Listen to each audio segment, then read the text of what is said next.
નમસ્તે ફ્રેન્ડ્સ, આપણે જોઈએ કે સવારે ઉઠવાનું, કસરત કરવાનો કંટાળો આવતો હોય કે આળસ થતી હોય તો આપણા શરીરને આપણે સમજીએ. આપણું શરીર હાડકાના માળખા પર બનેલું છે અને તેમાં મસલ્સ છે.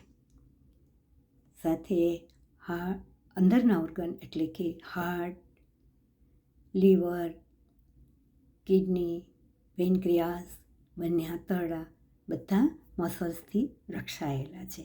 આ મસલ્સ જેમ ઉંમર થાય એમ નબળા પડતા જાય છે. ત્યારે તેને મજબૂત રાખવાનો એક જ ઉપાય છે યોગ્ય ડાયટની સાથે કસરત,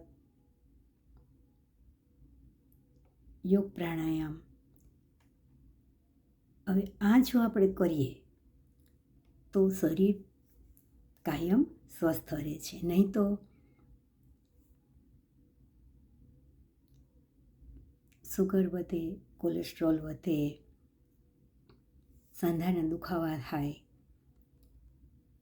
યુરિક એસિડ વધે, શરીરમાં આવી કોઈને કોઈ તકલીફ ચાલવા માંડે છે, શરૂ થઈ જાય છે. ત્યારે યોગ કસરત એક કહેવાય ને કે સચોટ એનો ઉપાય છે. નિયમિત યોગ કસરત કરીએ તો આ જીવન સ્વસ્થ રહીએ. દવા વગર સ્વાસ્થ્યપૂર્ણ જીવન જીવવું હોય તો યોગ, કસરત, પ્રાણાયામ વગર ઉદ્ધાર નથી.